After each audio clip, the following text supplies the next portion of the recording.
The house stood tall, pristine, like something out of a lifestyle magazine, white stone, glass, the kind of clean silence that only came with money and emotional vacancy. Eli adjusted the strap on his tool bag and rang the bell, half expecting no answer. The request was vague. Front door won't latch properly. Needs immediate repair. The man who opened it wasn't what Eli expected. Shirt unbuttoned halfway, hair slightly disheveled, eyes rimmed in the kind of exhaustion that came from too many nights alone or too many lies told. "Handyman?" the man asked, his lips tugging into a half-smirk. "Yeah." Eli. He held out his hand, rough from years of labor. "Marc," the man said, shaking it briefly. "Sorry about the mess. Door's the least broken thing around here."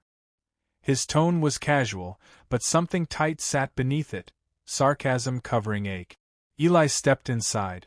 The air smelled faintly of bergamot and something else, loneliness maybe. He crouched to inspect the latch as Marc hovered nearby with a glass of something amber. 10 in the morning be damned. "You live alone?" Eli asked, focused on the screws. "No." Marc took a sip. "Married. He's rarely around. Work. Travel. Business dinners. The usual clichés." Eli gave a quiet grunt and kept working, but the comments settled between them like a third presence in the room. "You always this quiet?" Marc asked, circling behind him, voice light but probing. "I get paid to fix things, not talk." "Well, you're lucky. Most things here don't get fixed, just ignored until they break completely." Eli turned, meeting Marc's gaze for the first time. There it was, that look. Not just interest. Hunger. But not for sex, not yet. For something warmer, deeper. Attention. Touch. A human pause. "I'll need to refile the strike plate," Eli said, breaking the silence. "Wood's swollen. Guess the door's been kicked more than opened." Marc laughed, short and bitter. "You're observant. I notice what people don't say." Marc tilted his head, studying Eli like a puzzle. "You always look at people like that? Like you're reading what they're trying to hide. Only when they leave it on display." Thunder rolled outside, sudden and close. Rain followed fast, a summer downpour slamming into the windows. "Well," Marc said, glancing toward the sound, "unless you like swimming with your toolbox, might be best to wait this out." Eli stood slowly, brushing dust from his jeans. He should have left, should have made an excuse. But he didn't. Marc poured another glass. "Coffee?" Eli hesitated, then nodded. They sat in the kitchen. Marble countertops, designer appliances, and silence thick enough to chew. Eli's fingers wrapped around the mug while Marc leaned on the counter, watching him. "You married?" Marc asked. "No. Ever been. Once. Didn't stick." "Why not?" "Didn't want to be the secret anymore." Marc's mouth parted slightly, but he said nothing. Eli didn't press. The sound of rain filled the gaps where honesty dared not enter. "I think the door's fine now," Eli said, rising. "It's pouring. I've worked through worse." Marc stepped closer, not touching, just close enough for Eli to feel the heat off his skin. "You could stay. Just until it passes." Eli should have left. Every alarm in his mind blinked red. But Marc looked at him like someone who hadn't been touched in months, not just physically, but emotionally. Like he needed someone to prove he still existed. "One drink," Eli said. Marc poured without a word. The bourbon burned Eli's throat, but it was Marc's gaze that scorched. There was no pretense now. "So," Marc said, softer, slower, "what is it you think I'm hiding?" Eli didn't blink. "That you're not lonely because your husband is gone. You're lonely because he stopped choosing you a long time ago." Marc inhaled sharply, like he'd been struck. He didn't deny it. Outside, the storm raged. Inside, 2 men sat in its eye. Marc moved first. Not a touch, just a shift closer, enough for his knee to graze Eli's. "I didn't invite you in to fix just the door," he said, barely above a whisper. Eli didn't move. He didn't flinch. But in his chest, something cracked open. He wasn't here to break rules. But rules didn't mean much when everything around them had already fallen apart. The bourbon warmed Eli's chest, but it was Marc's stare that unsettled him, direct, unflinching, loaded with everything left unsaid. The storm continued to batter the windows like nature itself was begging to be let in. Stillness pressed down between them, but it wasn't empty. It vibrated with tension.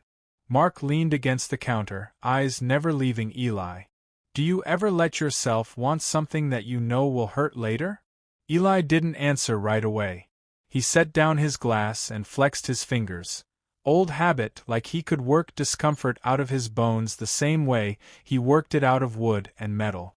"I've wanted the wrong things before," he said finally. "Didn't make them any less real." Marc nodded slowly, chewing on that truth. He crossed the kitchen and opened a drawer, pulling out a towel. "You're soaked," he said, voice quieter now. He tossed it over to Eli, but didn't step back. As Eli caught it, Marc's hand brushed his. Intentional?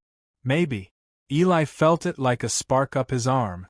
His muscles tensed, his jaw tightened. He wiped his neck, his arms, but the heat in his body had nothing to do with the rain.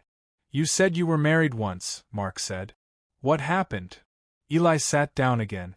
He hadn't intended to stay this long, hadn't meant to talk about the past. But something about Marc, this broken, beautiful man in a perfect house, made the words tumble out. 5 years, Eli said. "We met young. Fell hard. Thought that was enough. Then one day, he tells me he's getting married.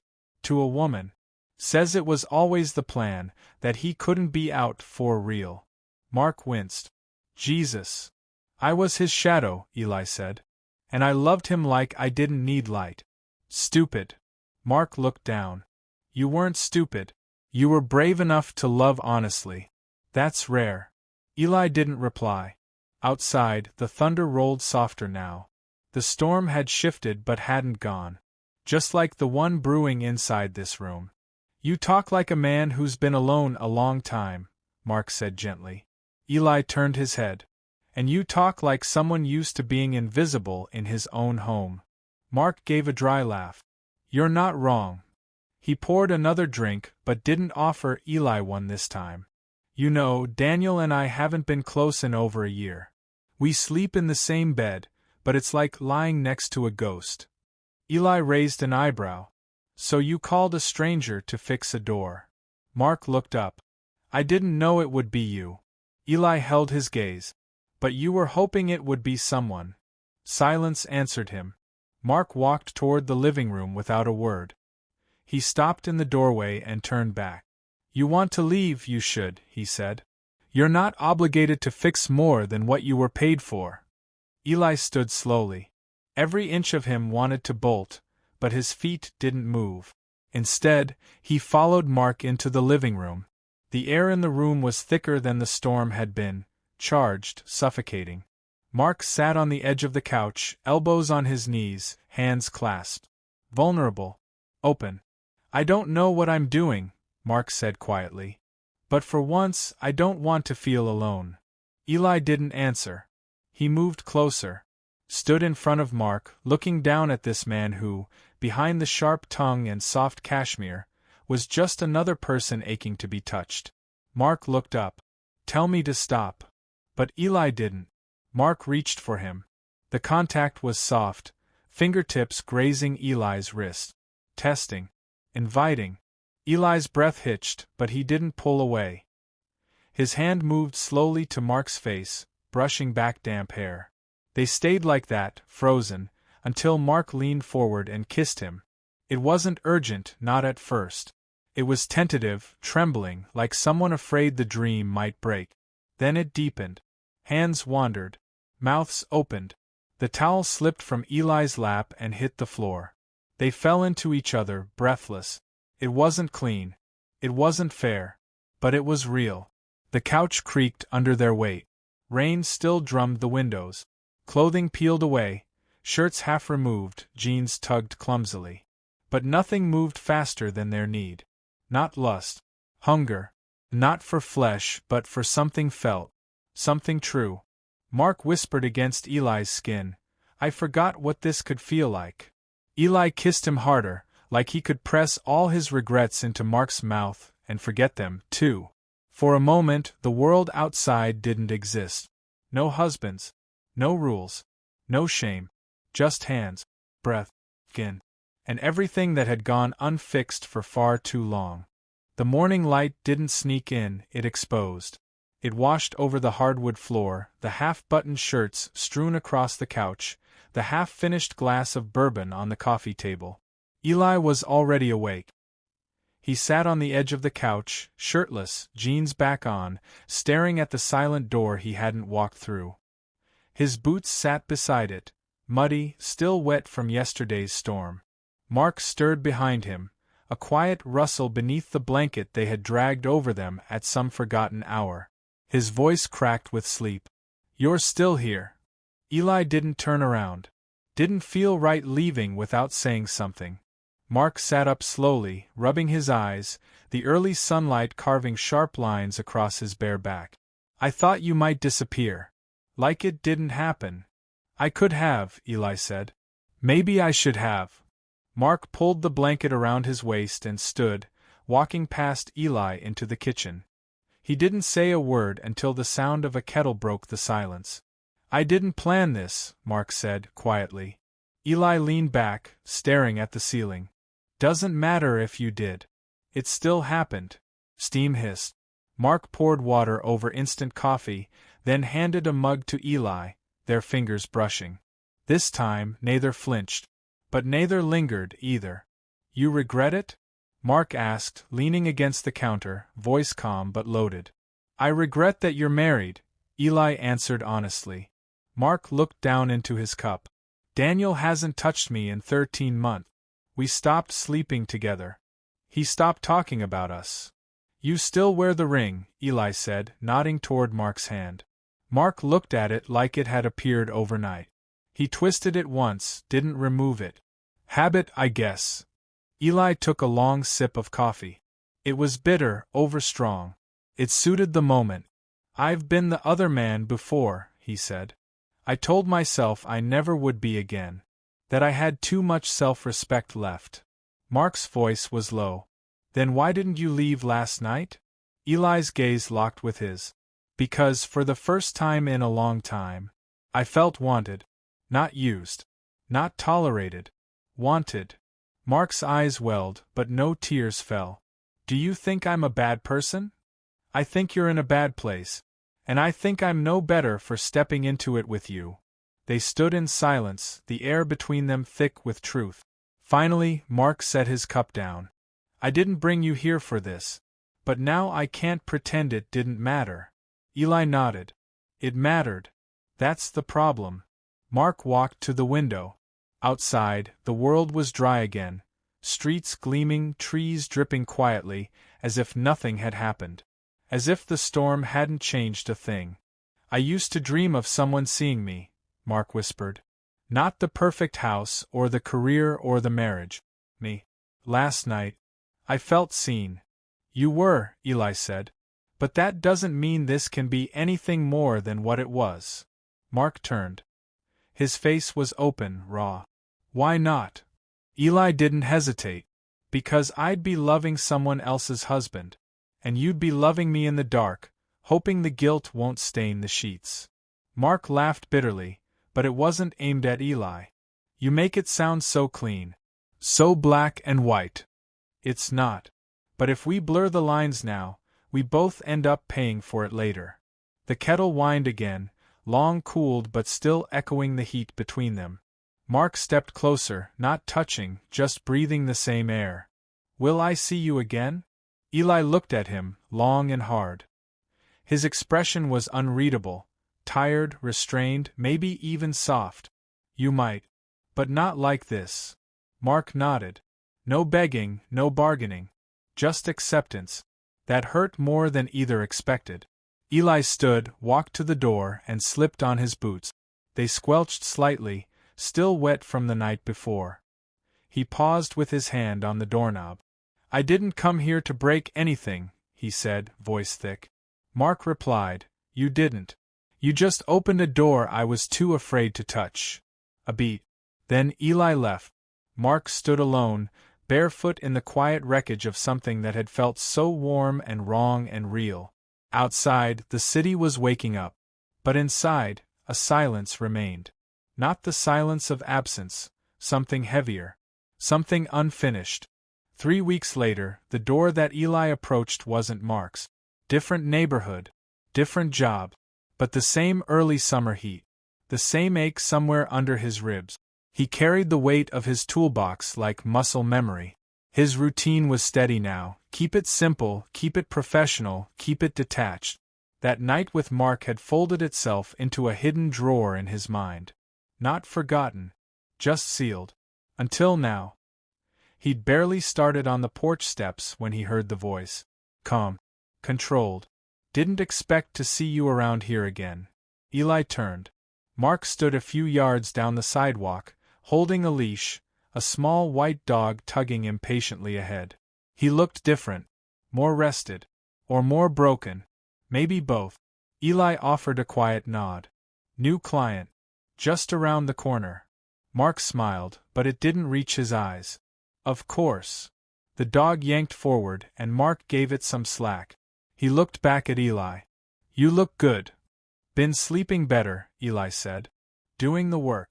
Literally. There was a beat. Long enough for everything unsaid to press between them. Marc adjusted his sunglasses. Daniel knows. About us. I told him. Eli exhaled, steady. How'd that go?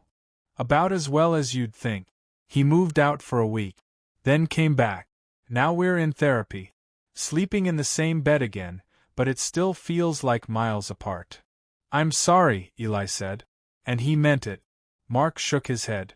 Don't be. That night didn't ruin us. We were already crumbling. You just showed me how empty it had gotten.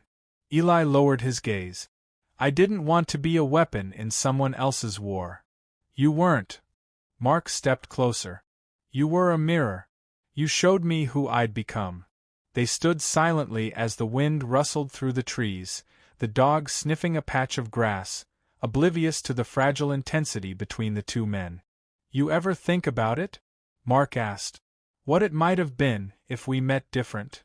All the time, Eli said without hesitation. But thinking about it doesn't change what it was. Marc nodded. You were honest with me, even when I wasn't ready to hear it. I think about that every day.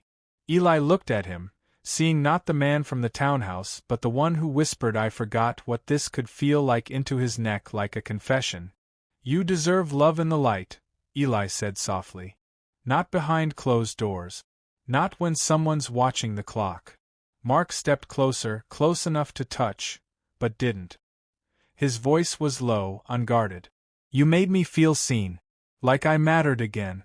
Even if it was brief, it was real. It was real, Eli echoed. But real doesn't always mean right. A long silence fell between them. Not awkward. Sacred.